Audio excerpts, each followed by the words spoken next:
प्रिय विद्यार्थियों, नमस्कार।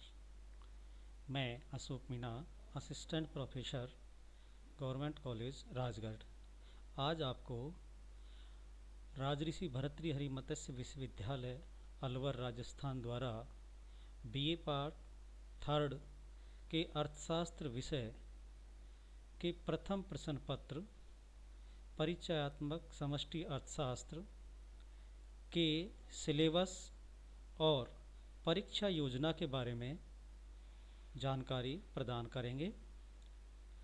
सबसे पहले हम यह देखेंगे कि विश्वविद्यालय ने प्रश्न पत्र की योजना क्या तय की है। तो पहला जो पॉइंट है वो ये है कि प्रत्येक पेपर में 3 घंटे की अवधि होती है, जिसमें अधिकतम 75 अंक होते हैं और प्रत्येक पेपर के 2 भाग होते हैं।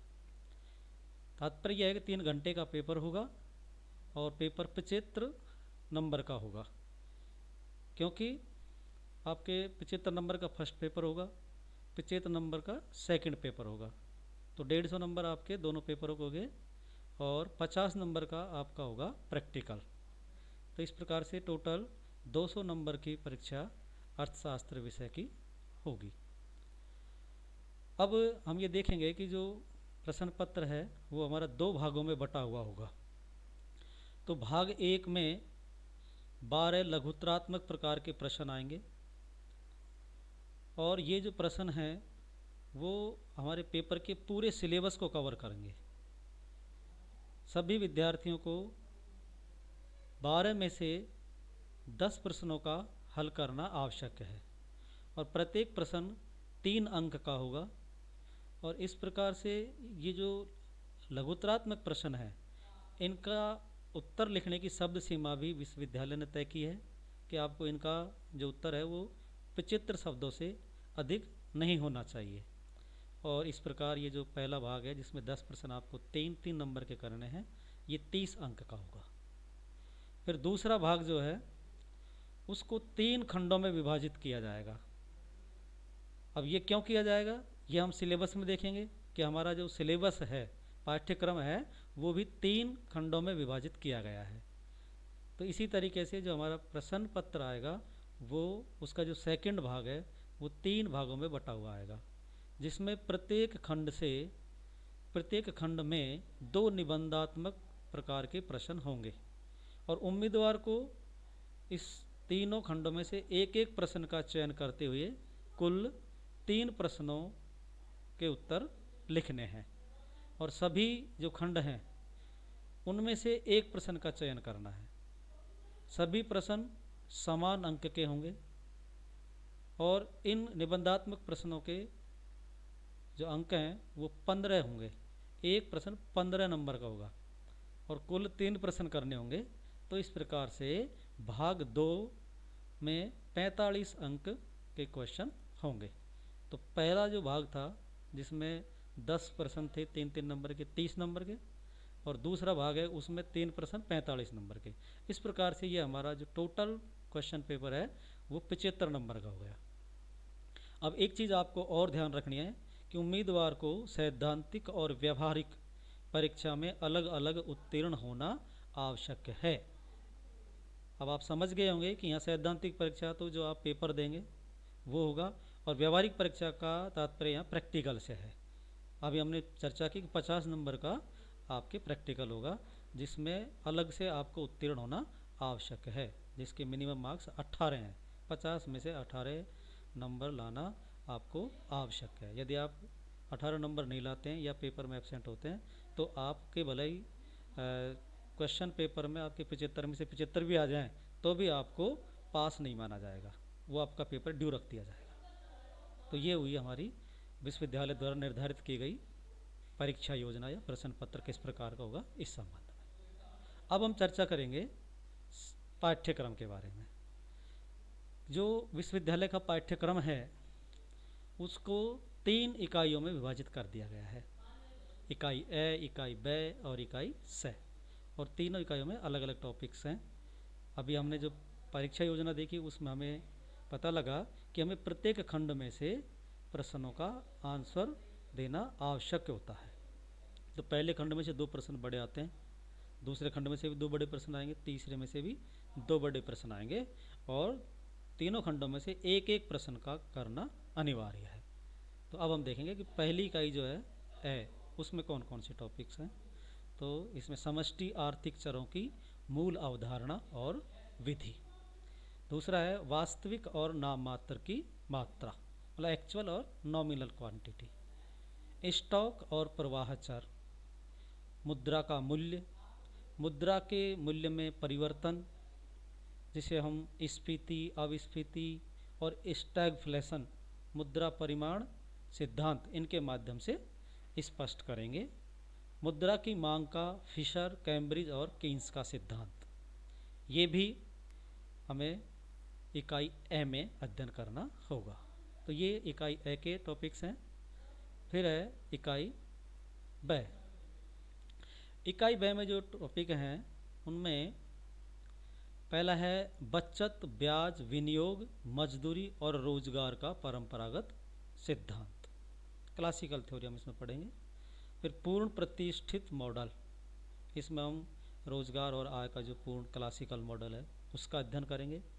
फिर से का बाजार नियम, ये एक अर्थशास्त्री हैं से JB से, उन्होंने अपना एक नियम दिया है, उसका अध्ययन हम सेकेंड यूनिट में करेंगे। फिर है मुद्रा परिमाण सिद्धांत, कीमत और मजदूरी का लचीलापन, ये हम पढ़ेंगे। नेक्स्ट टॉपिक है आय और मजदूरी निर्धारण का कीन्सियन मॉडल। कीन्स ने भी अपना एक मॉडल दिया था आय और मजदूरी निर्धारण का, उसे हम यहाँ पढ़ेंगे। नेक्स्ट है उपभोक्ता फलन, विनियोग फलन का मनोवैज्ञानिक नियम, ये हम इसी यूनिट में पढ़ेंगे कि कीन्स का मनोवैज्ञानिक नियम क्या है उपभोक्ता का। फिर है गुणक और त्वरक, ये भी हम इसी में पढ़ेंगे। और व्यापार चक्र, जो ट्रेड साइकिल्स आते हैं उसके बारे में भी हम सेकेंड यूनिट में पढ़ेंगे। और फिर है थर्ड यूनिट, इकाई से। विद्यार्थियों, यहाँ हमें बहुत ध्यान देने की आवश्यकता है, क्योंकि हमारी जो पेपर का नाम है वो परिचयात्मक समष्टि अर्थशास्त्र है। तो मैक्रो इकोनॉमिक्स, लगता हमें यह है कि हम एक कोई मैक्रो इकोनॉमिक्स की बुक लेंगे और उसमें हमें पूरा सिलेबस मिल जाएगा, लेकिन यहाँ आपको बहुत सावधानी से समझने की आवश्यकता है कि ये जो थर्ड यूनिट है इकाई से, इसका जो सिलेबस है ये आपको समष्टि अर्थशास्त्र की बुक में नहीं मिलेगा। क्योंकि एक्चुअल में देखा जाए तो ये 3 अलग अलग बुक्स के टॉपिक हैं, जो पब्लिक फाइनेंस, सार्वजनिक वित्त, इंटरनेशनल ट्रेड, अंतर्राष्ट्रीय व्यापार, और डेवलपमेंट, विकास, ये 3 अलग अलग पेपर चलते हैं इकोनॉमिक्स में, उनके कुछ टॉपिक यहाँ लिए गए हैं। तो इनमें पहले हम सार्वजनिक वित्त के जो टॉपिक हैं वो दिए गए हैं। तो पहला टॉपिक है सार्वजनिक वित्त की प्रकृति एवं क्षेत्र। फिर है सार्वजनिक वस्तु और निजी वस्तु, सार्वजनिक आय, सार्वजनिक व्यय, सार्वजनिक ऋण और राजकोषीय नीति, ये पब्लिक फाइनेंस के टॉपिक है। तो ये हमें माइक्रो इकोनॉमिक्स में शायद ही मिलेंगे, तो हमें अलग से बुक में इन्हें तलाश करना होगा। फिर है अंतर्राष्ट्रीय व्यापार की विशेषताएं, स्वतंत्र व्यापार एवं संरक्षण और इसकी विधियां। यहाँ सिर्फ परिचयात्मक रूप से हम इसका स्टडी करेंगे, क्योंकि बहुत बड़े टॉपिक हैं, लेकिन आपको यहाँ सिर्फ इंट्रोडक्टरी इसका स्टडी करनी है। और तीसरा जो पार्ट है इसका, तीसरी यूनिट का, वह है आर्थिक विकास एवं वृद्धि। तो इसके जो टॉपिक है उसमें आर्थिक वृद्धि और आर्थिक विकास, इसके बारे में पढ़ेंगे, इनका तात्पर्य क्या है, इनमें क्या अंतर है, क्या रिलेशन है। और नेक्स्ट है आर्थिक वृद्धि एवं विकास को प्रभावित करने वाले कारक और विकास के उपाय, ये टॉपिक्स हैं जिन्हें हम फर्स्ट पेपर में स्टडी करेंगे। अब बात आती है कि इस सिलेबस के लिए हमें किस राइटर और प्रकाशक की बुक का अध्ययन करना चाहिए।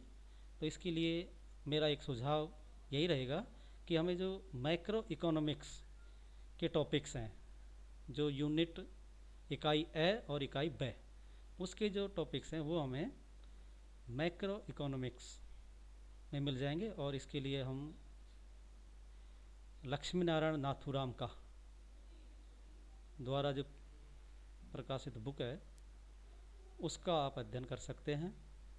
और इसके बाद जो ये टॉपिक है तीसरी इकाई के, पब्लिक फाइनेंस के, इंटरनेशनल ट्रेड के और डेवलपमेंट के, इनके लिए भी लक्ष्मी नारायण नाथुराम का की ही एक बुक है जो पहले हमारे यहाँ थर्ड ईयर में चला करती थी। तो उस बुक को आप स्टडी कर सकते हैं। और इस बुक का नाम है अंतर्राष्ट्रीय व्यापार, विकास एवं सार्वजनिक अर्थशास्त्र। ये लक्ष्मी नारायण नाथुराम का और डॉक्टर NC पहाड़िया द्वारा लिखी गई है। और RBD पब्लिशिंग हाउस जयपुर नई दिल्ली द्वारा इसका प्रकाशन किया गया है। तो इस प्रकार से आपको फर्स्ट पेपर के सिलेबस के लिए 2 बुक खरीदनी होंगी और उनमें से आप अपने सिलेबस के टॉपिक्स के अनुसार स्टडी करेंगे। इसके अलावा हम भी आपको सिलेबस के अकॉर्डिंग वीडियो और PDF में नोट्स बनाकर व्हाट्सएप पर शेयर करेंगे, तो उनसे भी आप स्टडी कर सकते हैं। लेकिन फिर भी आपके पास सब्जेक्ट की बुक होना बहुत आवश्यक है, तो आप बुक खरीदें। सिलेबस हमने आपको समझा दिया है, उसके टॉपिक्स आपको बता दिए हैं, इसके अकॉर्डिंग आप उसकी स्टडी करें। और अभी से आप मेहनत करेंगे तो निश्चित रूप से आपके अच्छे मार्क्स आएंगे, आपकी अच्छी मेरिट होगी और आपको सब्जेक्ट की अच्छी नॉलेज होगी। तो आप पढ़ते रहिए।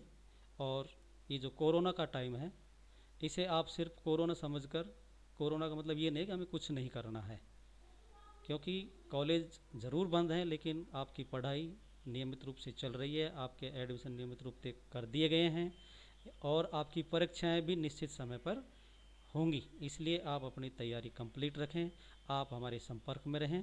और कोई भी सब्जेक्ट से संबंधित समस्या यदि आपको कोई हो तो आप पर्सनल नंबर पर फ़ोन करके भी हमसे उस समस्या का समाधान करवा सकते हैं।